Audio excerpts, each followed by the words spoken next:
What's up, NBA fan? What's up, all sports fans? This your boy right here, JB, host of the Behind the Bench Podcast Network and channel. Just want to give a shout out to the rest of the crew. I'm talking about Shy, Kelvin, and Jermaine.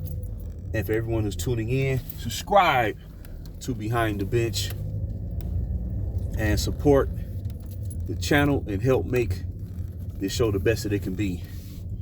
Well, I know basketball fans have heard, NBA followers got the news a couple days ago that Damian Lillard, superstar Damian Lillard, who has played for the Portland Trail Blazers for 11 years, ever since he entered the NBA, I believe in the year 2011, has been traded to the Milwaukee Bucks to play with Giannis Antetokounmpo. 3-team trade between Portland, Milwaukee, and Phoenix, who traded DeAndre Ayton to the Blazers, and Drew Holiday was traded to Portland also, and Phoenix received in return Yusuf Nurkic. So I would say it's ironic. This is a 3-team trade involving basically two small market teams and Milwaukee and Portland, and then a mid-sized market team in Phoenix. I can sit here and say all three teams improved. I think Phoenix got the type of center that they feel they need that can kind of anchor their defense more. And Nurkic, he won't command as many shot attempts. And I'm not saying that was a problem with me as far as DeAndre Ayton. I thought that he was being underutilized in Phoenix. And I understand his frustration because when they went to the finals in 2021, during their playoff run, he was averaging close to 20 points a game. But nonetheless, he gets a fresh start in Portland, and they got young, talented players such as rookie Scoot Henderson and Miles Simon, along with Jeremy Grant and the like. So, Portland's moving forward. Phoenix, they have revamped their entire roster outside of Devin Booker.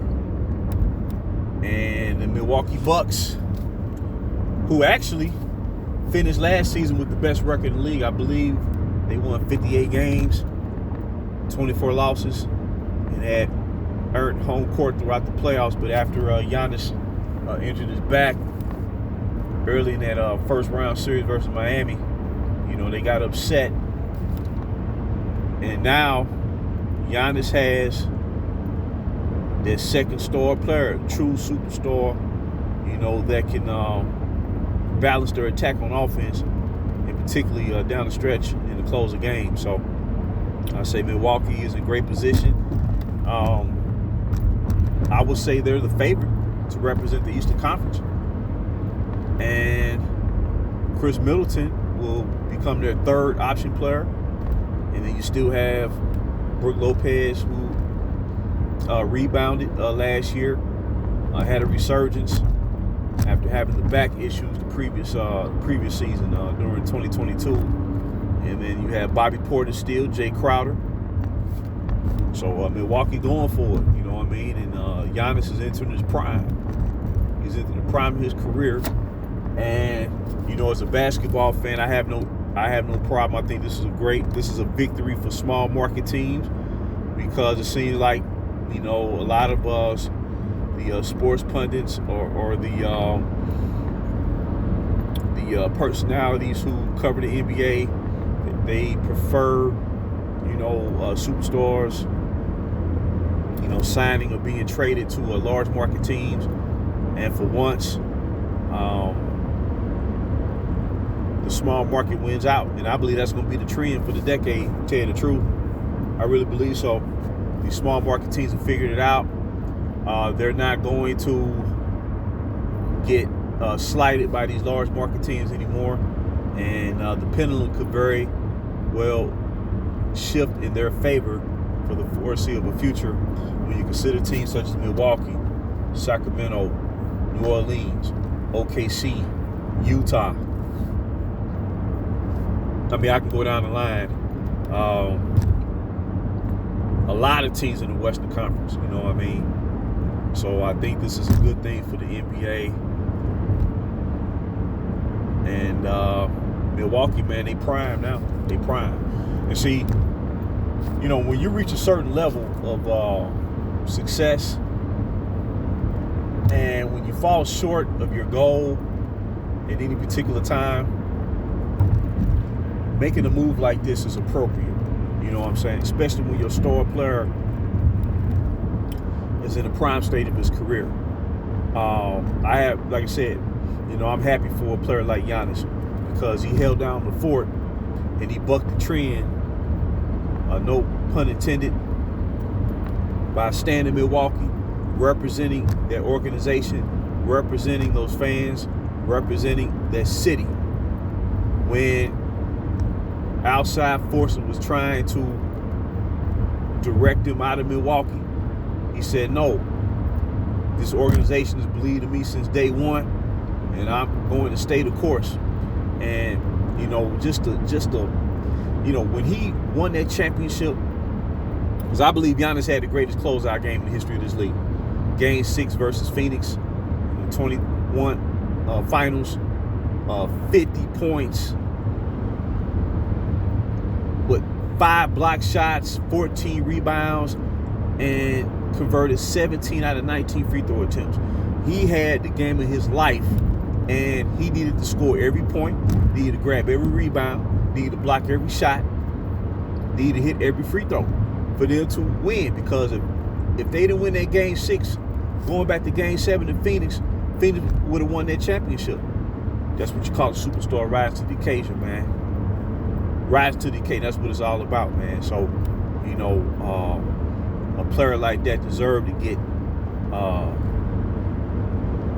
an improvement on the roster by bringing in a player such as Damian Lillard. And I know Lillard, man, like I said, if you're a star player and you represent your franchise for 11 years, if you decide to move on, man, I mean, you know, and I'm sure the fans in Portland, man, you know, they're not going to have any ill will towards him, you know what I'm saying, at the end of the day. You know, he really tried to represent, and I don't think there'll be no bad blood or anything like that. And when he returns back to Portland, I expect him to get a standing ovation. You know what I'm saying? I believe the fans there understand. They got they got a future, a new coach in Chauncey Billups, and they're trying to put something together, you know, for the next 5-6 years or whatnot. So kudos, man. Small market teams win for a change. It's refreshing. You know, I know a lot of talking heads out there. I know they upset. They just see it coming. You know what I'm saying? But you know, Giannis won the second championship, which I believe he can do. He's 28 years old now. When he win the second championship, I will see his career directly parallel to Hakeem Olajuwon, who won 2 championships in his storied career, and many historians view him as a top 10 greatest player of all time. So if Giannis pulls that off and win a second championship, especially for, you know, the Milwaukee Bucks franchise, the number one, he's already, in my estimation, the greatest player in the history of Milwaukee. And with a second championship, I mean, at that point, he'll just solidify that reality. So I know they're getting ready, but they're going to face steep competition. You know what I'm saying? Boston will be good and whatnot. In the Eastern Conference, there's always a surprise team. I think the Knicks can make a push this year. And, of course, the Western Conference, which is loaded from top to bottom. So I just want to drop that nugget, man. Kudos to Dame Dolla. Until next time, this is JB, BTB, Behind the Bench.